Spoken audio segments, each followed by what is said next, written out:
Welcome back to the Garrett Mason Show. I can't believe we're almost 10 episodes in to this show. We've had just so much fun creating all of this content for you, and we hope that you've enjoyed it. We especially hope that you enjoyed last week's episode with Riley Gaines. It was really just so amazing to hear her story, not only on our podcast, but at the Protect Girls Sport event where they announced that they'd collected the requisite amount of signatures needed to get the Protect Girls Sport referendum on the ballot next November, which was just a huge celebration, and huge props to everybody out there that has worked on that signature collection effort.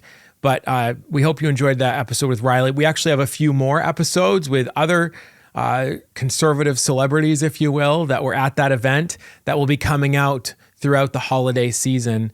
And, you know, we are in the holiday season now, which is very exciting. I hope you had a very happy Thanksgiving. I know that we did with my family. And we're looking forward to Christmas and all the things that come with it.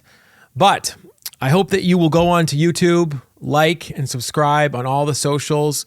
We're very active on Facebook, X, TikTok, and I hope you'll go on and like and subscribe to all of our accounts, no matter where you get your information. You know, this week I want to talk to everybody about something that has been cropping up on the national scene, but even on the local scene. And I think it's a warning to Republicans about a piece of messaging that we haven't been hitting lately, and that's affordability. The Democrat Party is in complete shambles. They have been since the Biden era. They propped up Kamala Harris in the election, didn't go well for them, and the Democrats have been falling apart and have been very fractured ever since. But they're starting to gain some ground, and it's not because of any particular ideology that holds them together, or a person like a Barack Obama, or even a Kamala Harris, or Alexandria Ocasio-Cortez. The Democrats are starting to chase down and own the affordability message, and it's working. You're seeing it across the country, and I think here in Maine, we need to pay specific attention to what's going on, the messaging that's coming out from the left, and how we need to be prepared to fight off leftist socialist ideology that is being framed as a solution to people's affordability problems. Today, while we're filming this, and the election will likely be over by the time this hits the airwaves, there is a special election in Tennessee's 7th congressional district, which includes part of Nashville and the central western part of the state. This is a district that Donald Trump won in 2024 by 22 points. This should have been a walk in the park election, especially in that area during a special election. However, it's not. All of the polling is saying that Democrat Tennessee State Representative Afton Ben is poised to make Matt Van Epps, the Republican in that race, to give him a run for his money. That should not be the case in a Trump plus 22 district. You know, Afton Ben's message has been completely on one thing. It's been affordability. And she is a tremendously flawed candidate. This is someone who staged a sit-in in the Tennessee governor's office. She's protested on the floor of the Tennessee House of Representatives. She even had a clip that she said, actually, we'll just play it here.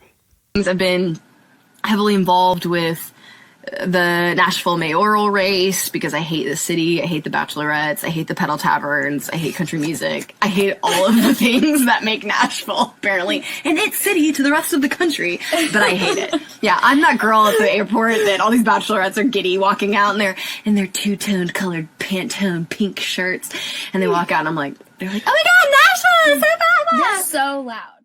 This is a woman who represents Nashville, Tennessee, downtown Nashville, Tennessee. And as you just heard in that clip, said she hates everything about Nashville. She hates country music, and she hates the pedal bars. She hates the bachelorette parties. And this is completely in context. There is nothing about what she said here that was taken out of context. She said that. It's out there. She's a radical. She said that. It's out there. And this woman is poised to make a run to win a Trump plus 22 district.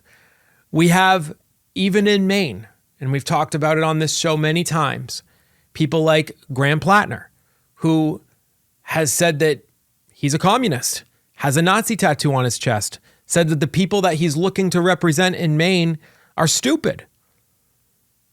But why are these people getting traction? And we talked about this in a different episode. It's about populism. They're embracing the language of populism to the people. You see, people do not have time. They do not have the luxury of time to deal with what they think about political philosophy and what they think about, who should we tax and where should the tax burden fall. And they don't have time to think about where they are on the old spectrum of conservative to liberal and everything in between and outside of those frames. They have to worry about putting food on the table.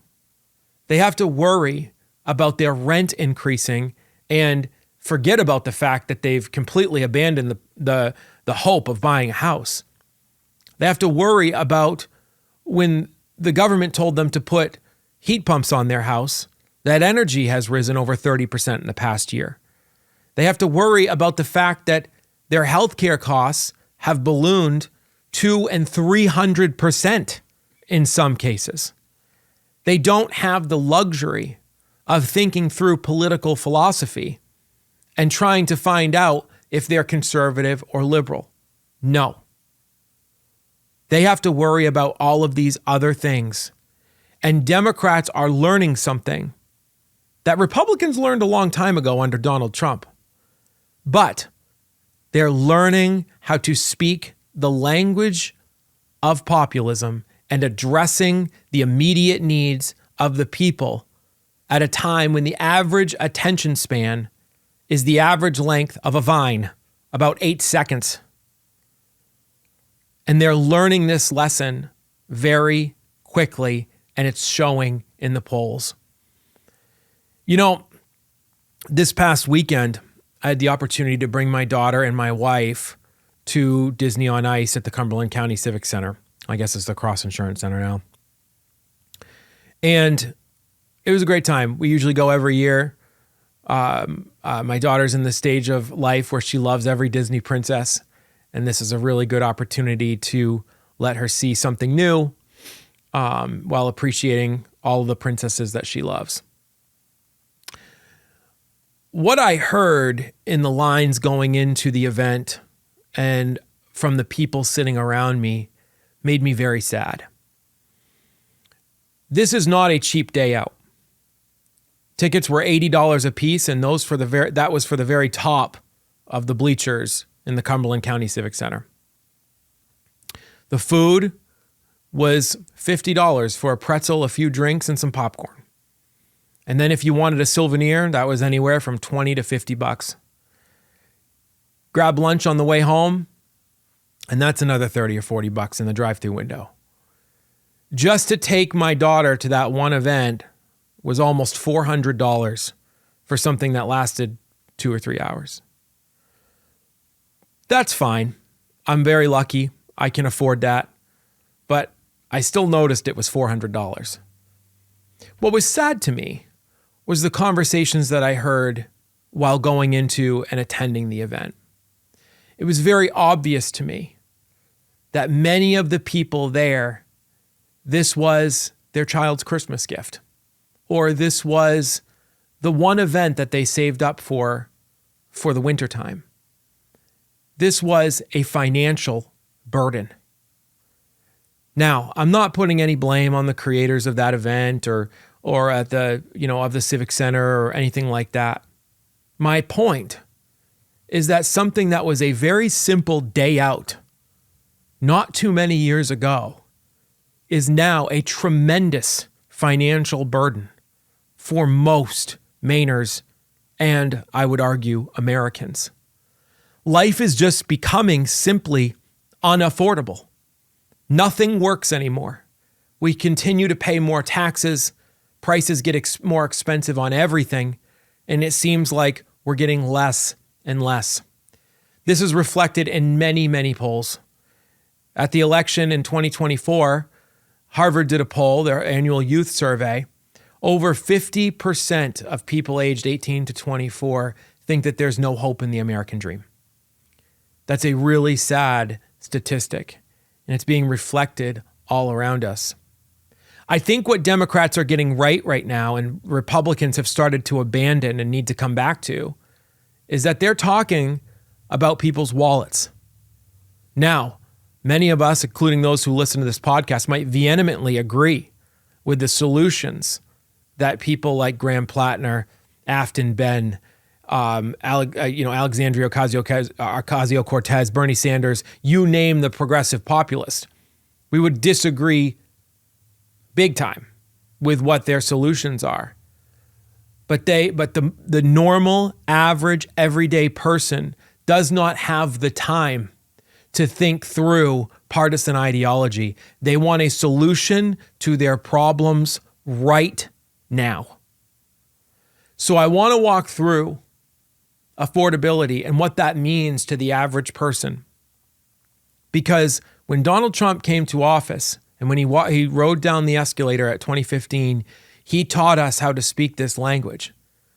And Republicans are going back to their same old talking points, especially the National Senate and Congressional Republican committees are going back to the same messaging of just calling everybody a radical, pointing to their former statements, and trying to smear people based on who they are as a person, not their ideology. And I think that is a huge mistake.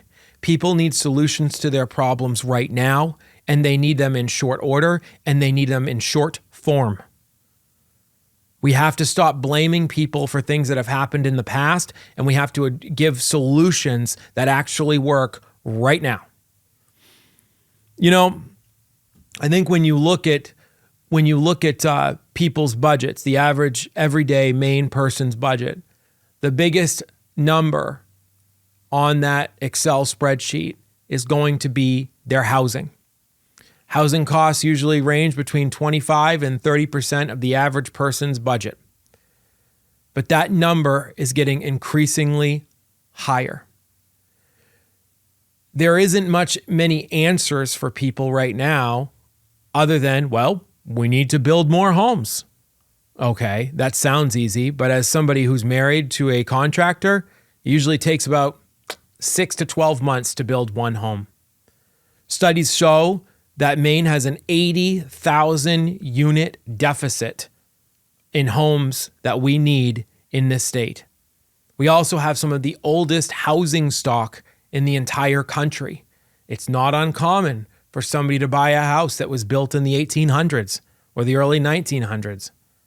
That's not an uncommon thing in Maine, and it costs a lot to keep those buildings up. Saying simply that we need to build more houses is a loser response. We've talked about loser mentality from the Republicans in the past. This is a loser response. Well, obviously, we need to build more housing. Nobody disagrees with that. But there's way more to this than just building more housing. I'll use my own example, as I always try to do. We bought my house in 2020, the early part of 2020. And we did what I think a lot of Maine families do, what a lot of Maine kids do, is they bought their parents' house. And that's what me and my wife did. And that was at a time when interest rates were around 2.5 to 3.5%.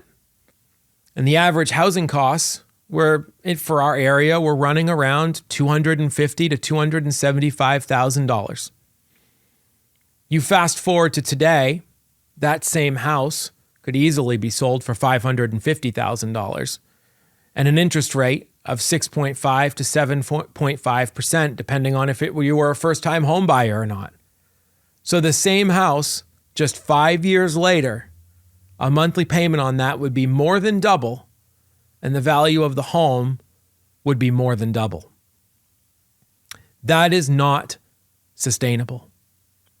You have a Fed who is actively playing politics and not allowing interest rates to drop, even after we've covered from some pretty bad times during COVID.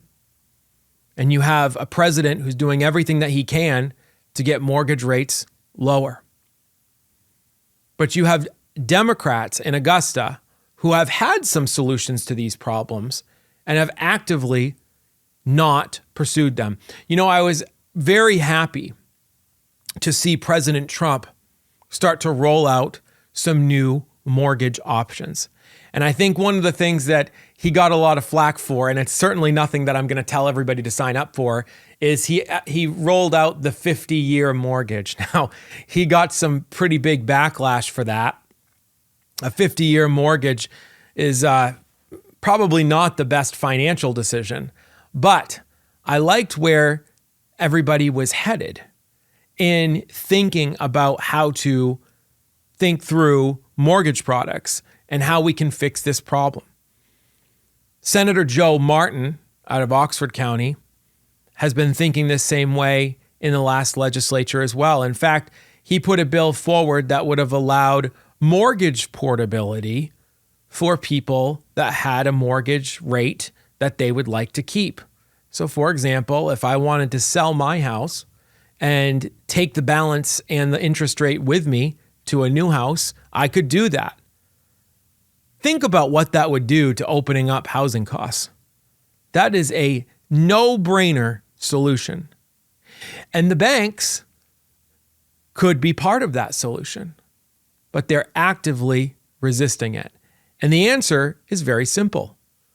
Because earning interest off of 7% when somebody sells a home makes you way more money than if you have an interest rate at 3% from the same person. These are the kind of solutions that we have to pursue. President Trump and Republicans are talking about mortgage portability. They're also talking about mortgage saleability. This is something that happens with VA loans all the time. People who serve in the armed forces are eligible for a VA loan at a typically low or no interest rate if you're a first-time home buyer. What a lot of people don't understand about those loans is that they are able to be sold with the property and transferred to the new owner, whether they are a veteran or not. This is something that we already do and is available to members of the military. And President Trump is trying to make available to people all over the country. Imagine that. Imagine if you had a home that maybe you grew out of. Maybe you bought at the same time that I did, and you had a few more kids, and the house is just too small and you needed to move on, but you can't move on because you have a 3% interest rate and your mortgage is really low. Imagine if you were able to take that payment with you, or you could sell your mortgage with your house. What an incentive for somebody to buy your house. You see, much of the problem that we have right now in the housing market is stagnation. We have people who aren't able to move because they're trapped by a low interest rate. We have people that want to move but can't afford a bigger house because it costs more than the one that they're in right now. These are the solutions that we have to pursue. Yes, we need to build more houses, but that's a year-out solution for one house. And let's just be honest. The average median age of a Mainer is 44.8 years old. We have to get more people into the trades. It's a long-term solution to build more houses. We need a short-term, immediate solution right now.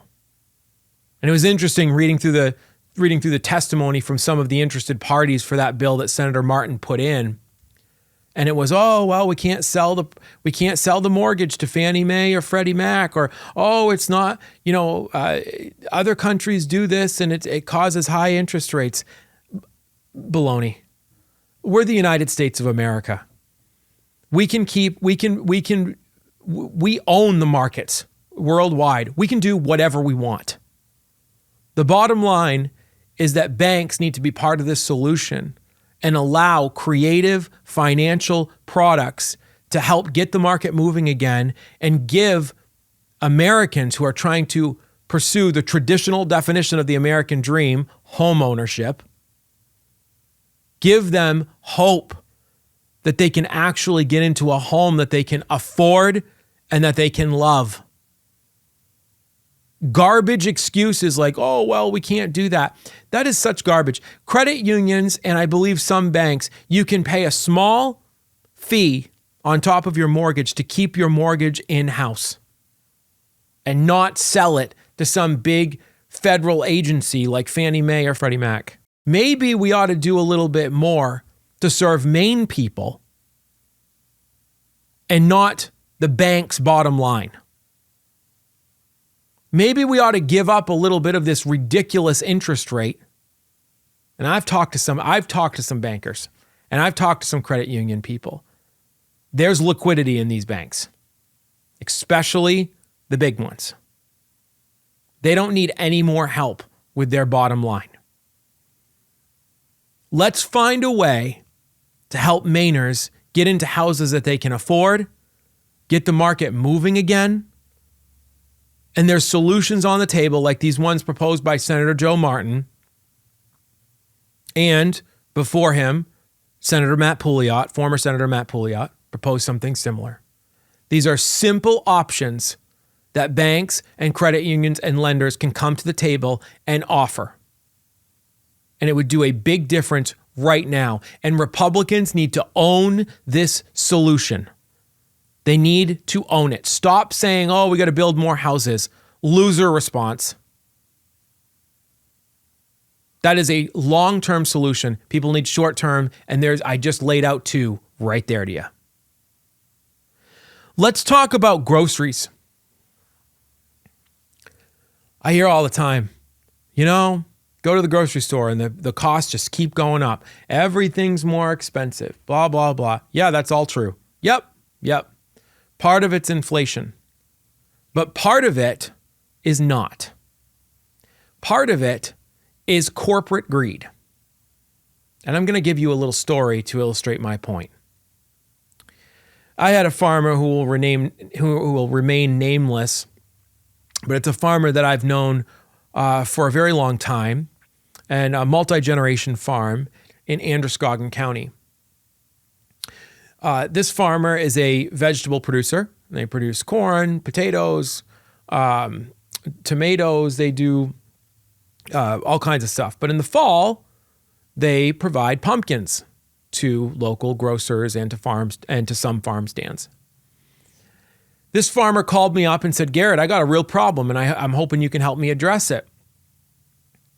You see, the farmer is allowed to deliver their product directly to some of our grocery stores. They load it up on a pallet, put it in a box, and load it in their truck and deliver it to whatever grocery store they're selling to. They get to the grocery store, unload their product, and the person from the grocery store inspects it, makes sure it's good. They sign off on it, give the slip back to my farmer friend, and it gets added to their payout for the end of the month for whatever else they sell. Well, what happened is this farmer got a bill. Now, a pallet of pumpkins, they can sell to the grocery store for about $200. He got a bill for that pallet of pumpkins for $250 back to him. And the reason is because the pallet didn't conform. When he showed the grocery store manager the sheet that the person signed off on saying that this was an acceptable piece of product that they could sell in the store, said it didn't matter.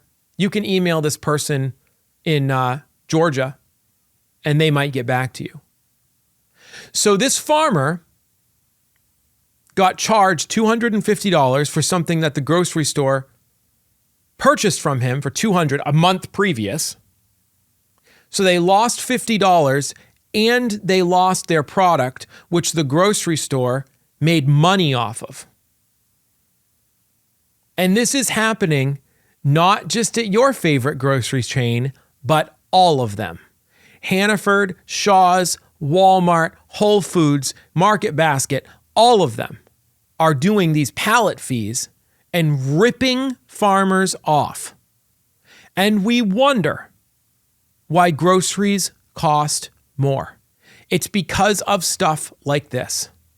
On top of that, we have grocery stores that seek out tax credits from Maine people to build out their stores. There's programs like Better and Betty, and before there was a bunch of programs that have now expired, but that these big international chains get money from Maine people to build out a grocery store for their, corporate profits.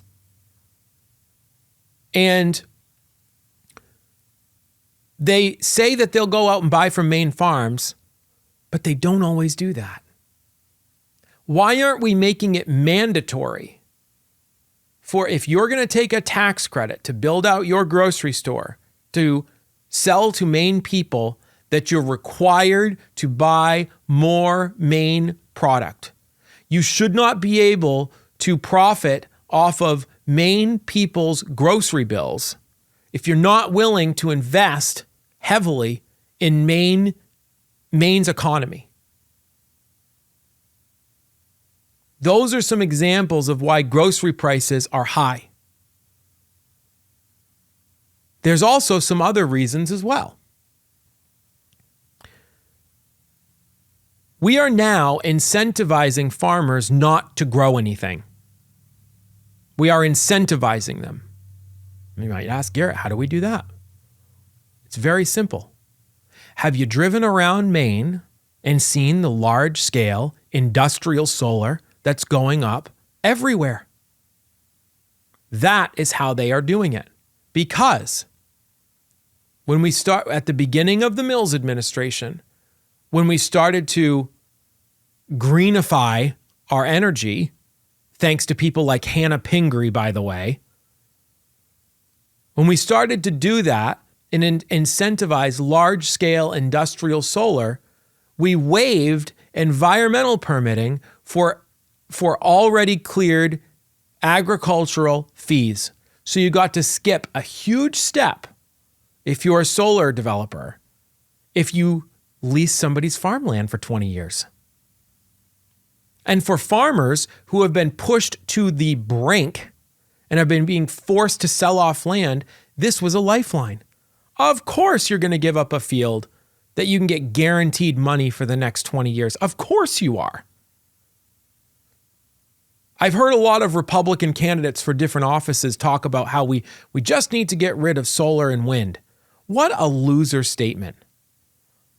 We need to incentivize the cheapest form of energy. And I can tell you, I would agree on this. We should not be incentivizing and forcing people in trailer parks to subsidize large-scale solar that costs double and triple what it would cost for fossil fuel power, fossil fuel generated power. That is a bad move. And we shouldn't be incentivizing farmers to not farm because we can pay them more by ripping off people in trailer parks on their energy bill. What a backward system. Absolutely ridiculous. So we're taking arable farmland and we're giving it to solar developers so that they can produce energy that's more expensive for all Mainers. And we wonder why our grocery bills are going up. We're also not talking about, and this really goes more into energy, but we're also not talking about the environmental concerns about some of these solar fields. Where are these solar panels come from? Well, I can tell you where most of them come from, and that's China.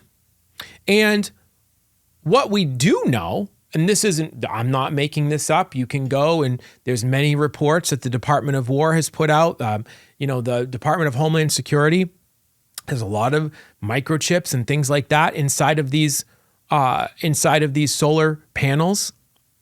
And the Chinese government has been able to use them to do surveillance in America.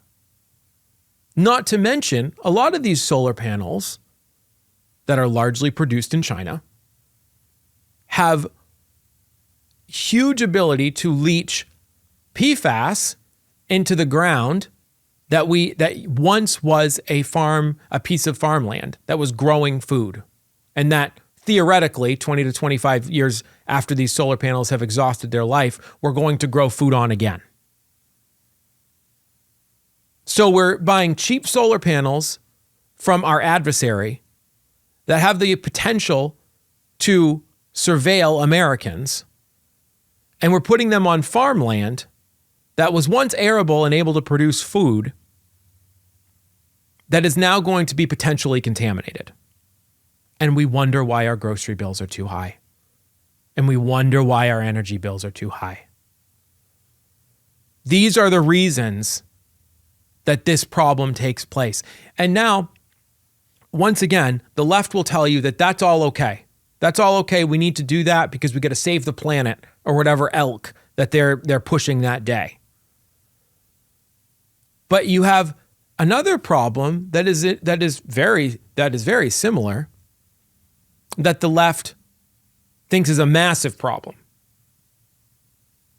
Now, I think a lot of people have heard about PFAS in Maine, and I'm not going to argue it. There is a contamination problem in some farms. It is an issue.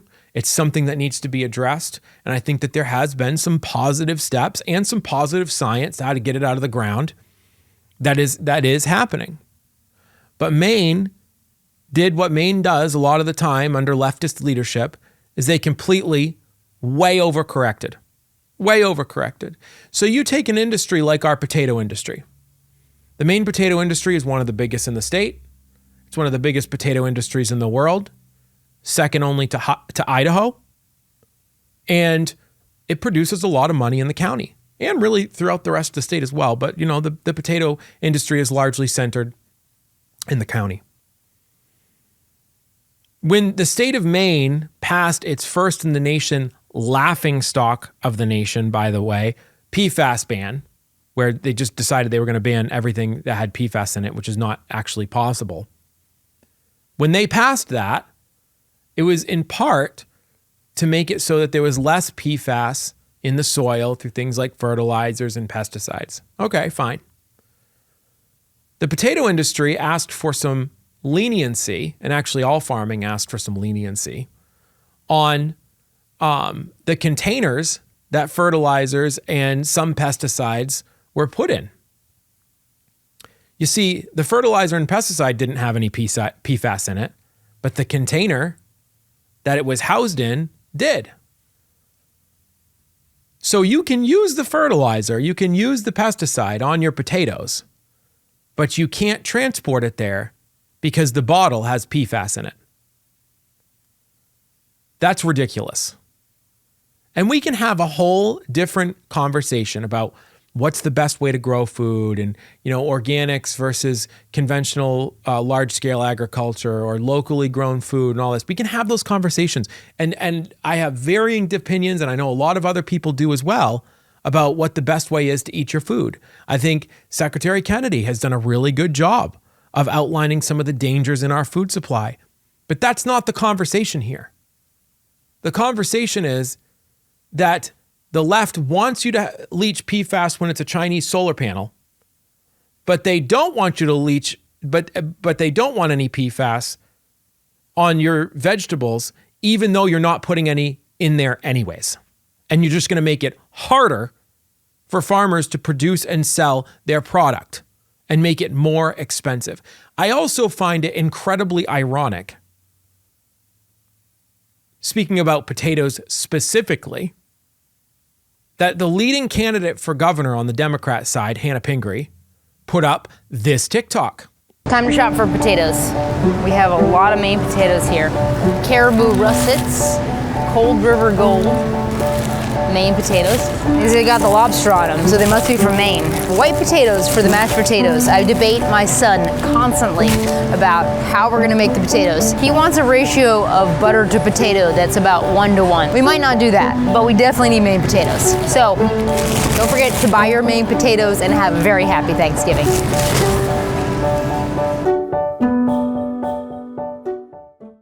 I find it very interesting that Hannah Pingree would put up this TikTok talking about how much she loves Maine potatoes when she, as one of Governor Mills' chief deputies, did nothing to help the potato industry when they needed it. Yet she's at one of the mega chains who are gouging farmers, Maine farmers, buying potatoes that she just made more expensive by not helping farmers when they asked for it. I find it real rich that she's out there doing that. You know, there's people scratch their head and wonder why groceries are so expensive. These are some of the reasons why. And we have to make sure that we support our farmers. We have to make sure that we are making it so that if you're going to take tax credits as a mega national grocery conglomerate, that you're not stealing from Maine farmers. There are very simple things that we can do to lower the cost of producing food in Maine. But one thing for sure is that we're not going to do it by sitting on our hands and promoting some of this garbage that we have out of Augusta over the past few years. You know, I know we talked about solar fields when it comes to groceries and how that affects prices, but obviously the main reason of a solar panel is to produce energy. And I can tell you one thing, large-scale industrial solar in Maine is not the best idea. Now, we can have a different conversation on if you want a fixed cost, maybe you put them on your house combined with battery backup. Maybe that's a good idea. But energy in Maine, it is not realistic to say that we are going to fund on the back of people who are having a really hard time. We are not going to fund large-scale industrial solar, offshore wind, massive wind projects on the top of mountains. If you want to look at the future of what large-scale wind looks like, drive from San Francisco to my wife's hometown in Manteca, California. You have dead wind turbines covering hundreds of acres of some of the most beautiful land in that area of California. That is what the future, what 20 to 25 years of industrial scale wind looks like. It looks like a wind graveyard. And for Maine, we have some of the most beautiful landscape ever. And we are ruining it with expensive wind, expensive solar, and people from out of state are making big money off of the backs of very poor Mainers. We have a massive energy problem, and we have created this problem on our own. You know, it was in the 90s, I remember this when I was a kid. We closed Maine Yankee. It was all built around fears of Chernobyl in Ukraine and 3 Mile Island. Fears that at the time were very real, but fears today that aren't very realistic. We closed down Maine Yankee, something that was producing power at less than 2 cents a kilowatt at the time. And there's still this push to shut down forms of energy like that, shut down proven forms of energy like natural gas and any new pipeline. We're also going to rip out dams, which, speaking of which, I'm sure many people saw on the news that a national conservation organization bought 4 dams from Brookfield. One of those dams happens to service and help provide energy to the Sappi paper mill in Somerset County. We're going to rip out those dams. We have done everything that we possibly can think of to make power more expensive for people in Maine. All the wrong things, literally every wrong thing. And we're doing it at the expense of some of the poorest people. Listen, we all need energy. We all pay an electric bill. And to raise those prices to make people feel good about themselves because they're buying green energy that's a luxury belief. That's not real life. That is a luxury belief. And it's not fair for left-wing lunatics to push their feelings on people that can't afford it. Some of the things that I've recently seen, and I think Central Maine Power gets a lot of bad rap, but I think they have some really horrible PR. Central Maine Power does a lot of things very good in communities across the state. Today while we're filming, there's a snowstorm going on outside, and I'm so thankful for the linemen and all the people that go out and work in these in these storms that I know I wouldn't want to go work out in. But sometimes I have to wonder about where they get some of these ideas. Some of you might have seen an email, if you get your power from Central Maine Power or Versant, that was sent in conjunction with the Public Utilities Commission, the people that set the rates for electricity in the state of Maine, for something called Maine Green Power. Now, Maine has some of the highest electricity prices in the entire country. I actually think we're third behind Hawaii, and it might be California or New York. But we're definitely top five as far as energy prices. Can you imagine that Central Maine Power and the Public Utilities Commission would send out an email to their customers saying, we want you to voluntarily pay $5 more at minimum a month to make sure that all of your energy is coming from solar panels and unicorn farts, or whatever they think it comes from. Can you imagine charging or trying to get the people to voluntarily pay for green energy so that you can feel good about yourself, or at least the leftists in Cape Elizabeth or whatever coastal town you want to name can feel good about heating their pool? Absolutely insane that email would come out. And we're going to do a longer episode on why that happened and why that is. But that was sent out at the same time that CMP was asking for a rate increase from the Public Utilities Commission. They're voluntarily wanting you to pay more while asking for a rate increase, which is probably justified. We're building out way too much for these solar panel fields. We're building out way too much infrastructure for things we don't need. And they probably do need the rate increase. But what absolutely idiotic timing. Trying to charge Maine people more. Wow. Absolutely ridiculous. And in regards to those dams, one of the organizations that applauded those dams being purchased from Brookfield, an energy provider, and being ripped out was the Maine Conservation Voters. The Maine Conservation Voters is a group of left-wing people who put environment above everybody else.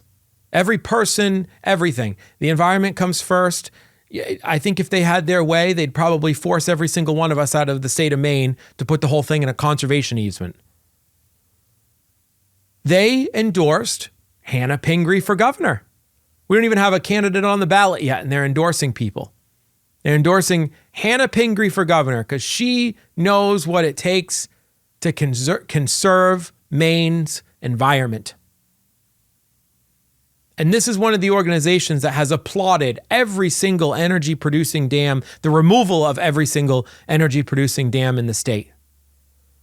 I wonder if Hannah Pingree supports the removal of those 4 dams that are critical to Maine's energy infrastructure? I think that's a question that should probably be posed. Just an interesting thing I was thinking about. And we've also talked before on this program about healthcare.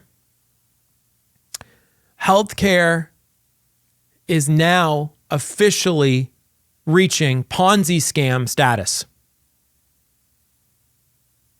You're seeing 200, 300% increases on people's insurance premiums. In fact, I think a lot of Americans can sympathize with the guy in this TikTok. What are you pissed about now? Same thing 2 years in a row. I got a raise. It was awesome. And Blue Cross Blue Shield got word that I got a raise and said, oh, that. I want all the raise plus $217 a month. Insurance premiums are up 91%.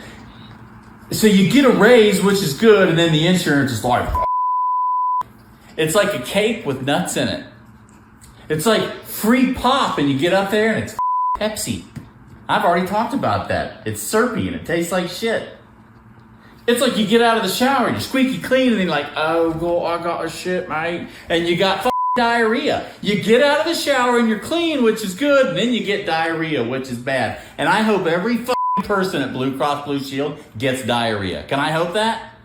Can I say that? I'm not wishing violence. I don't hope them ill. I just hope they get the shits. And it's so bad they have to go to the ER, which is a $250 copay. And while they're standing there and soggy Denny Moore factory had an accident. Like Louis Armstrong meets Montezuma's Revenge, and it turns into a soft serve machine. F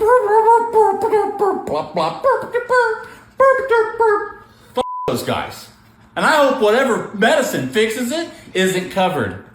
I had surgery last year, and I was in such bad pain, the doctor called in a pain suppository. You heard that right, suppository. And it wasn't covered. If you hurt so bad you're willing to stuff the medicine in your asshole, it should be free. So, yeah, I'm in a bad mood. Blue Cross Blue Shield should be Brown Cross, Brown Shield. Hope they all get the shits. I think we can all feel that way. This guy just gets a raise, feeling pretty good about himself, and then the insurance company comes in and takes the raise and a couple $100 more. And why does that happen? Well, that's because the health insurance companies have absolutely zero incentive to compete. Zero. The only thing that they have to do is put their plan up on the ACA websites, and the government will write them a nice fat check for whatever the price increase is. Americans are sick of it. Sick of it. And I think Republicans are falling into a trap of like, let's go blame the ACA. Yes, it is. It's the ACA's fault. It is the Affordable Care Act's fault that prices are this high. It is the Affordable Care Act's fault that we're giving health insurance companies ridiculous premium increases because there's no incentive to compete. President Trump has provided a solution that I think is very important and very timely. Instead of giving those insurance companies that subsidy for every person who goes on and signs up for the Affordable Care Act through their state exchange, give that cash directly to the people. Can you imagine if you had an extra $1,500 to $2,000 a month, depending on what size your family is? Can you imagine having that money directly in your pocket where you could put it into an HSA? Or maybe you could be part of a cost sharing program through like Christian Health Ministries or any of those other bill sharing organizations. I think that you would find that if the insurance companies didn't have immediate access to a federal government subsidy for your health care, I think the cost might come down a little bit, don't you?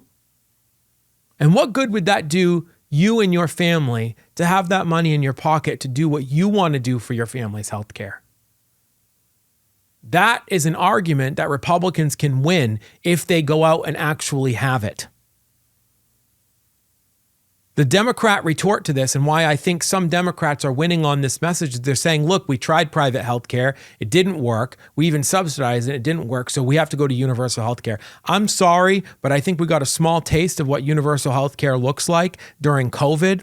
Like, I don't know, if you don't go to the doctors once a year, then you can't go to work. Or if you don't get whatever vaccine they want to shove down your throat, then you can't go to the grocery store or whatever. I'm all set with the government deciding what health care that I need. Thank you very much. Republicans have to provide an alternative to that.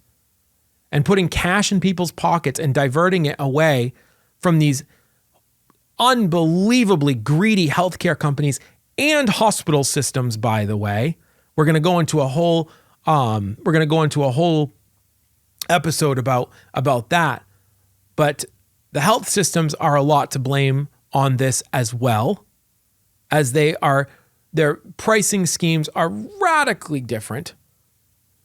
Their pricing is not consistent in any way. You could pay $900 for an MRI over here or $300 over here, and it's your responsibility to go around and try to find the cheapest price.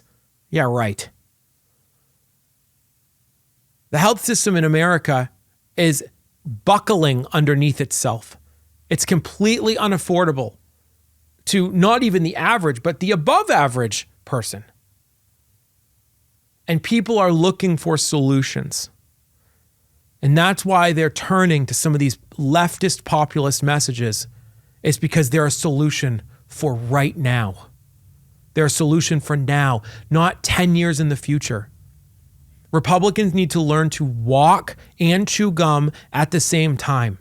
We need to provide a solution for now and a long-term fix for the future for all of these issues, no matter what it is: groceries, housing, healthcare, energy. These are complex problems that require complex long-term solutions and short-term immediate fixes. And if we don't start addressing these items now, not in the next 10 years, but now, we are going to lose to leftist, Marxist, socialist populism. And I think Tennessee 7, the Tennessee special election in the Nashville area, is going to tell us a lot about how that message is working for Democrats. And if that election is within even 10 points and we still win and win the seat, that's a problem. Because I think it has national ramifications in every state. I think when you have a populist like Graham Plattner, I think that spells certain problems for our Senate race here in Maine, if that message starts resonating. And I know everybody thinks that now that Congressman Golden has decided not to run for re-election, that that's a Republican lock. If this plays out in a Trump plus 22 district and a Democrat comes close or gets elected, and that sentiment stays throughout next November, we have no chance of winning Maine's 2nd congressional district because we're only Trump plus 9. So Republicans need to wake up. We need to go back to what we know works. We need to address people's concerns in the present and in the future. We need to stop blaming people. We need to stop blaming old problems for why things are the way they are right now. That's loser defeatist mentality. Fix the problem now. Don't blame somebody for why the problem is the way that it is. You know, I've heard a lot about healthcare and about how we got to blame the Affordable Care Act, and you know that's the problem. Blah blah blah blah blah. The Affordable Care Act was passed in 2010. A person who is voting for the first time and is facing their first healthcare premiums off their parents' policy was 3 years old when the Affordable Care Act was passed. 3, if they're 18 today. Blaming the Affordable Care Act for high costs, yeah, sure, mention it, but nobody cares. Fix the problem. And that's what Republicans need to do. We have a slim majority in the House of Representatives. We have a stronger majority in the Senate. And we have a president who is willing to take it to the mat for the American people. Solve these problems on a federal level. And hopefully in Maine in 2026, if we can solve them at a national level, we'll be able to start solving them here with conservative majorities and a conservative governor. We have a chance nationally. We have to turn it around. And I think that we can. We're lucky to have a president who can speak populism and taught Republicans how to do it. So that's my thoughts for this week. I am really excited because we do have a few more special guests that will be joining the show throughout December that I think that you will enjoy. One very special one next week that I'm quite excited about.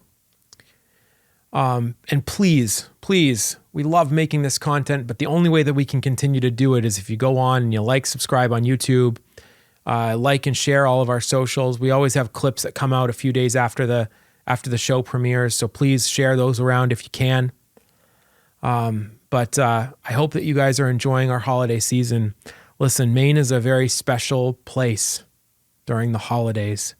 There's a woman named Melinda Liberty who sings a song, and it's hard to find on Apple Music or any of the other platforms, but she's got a song, The Spirit of Maine, at Christmas time, and I always like to listen to it. And Maine's a special place at this time of year, and I hope you're enjoying it with your family. I hope we're remembering that Jesus is still the reason for the season, and that through him all things are possible.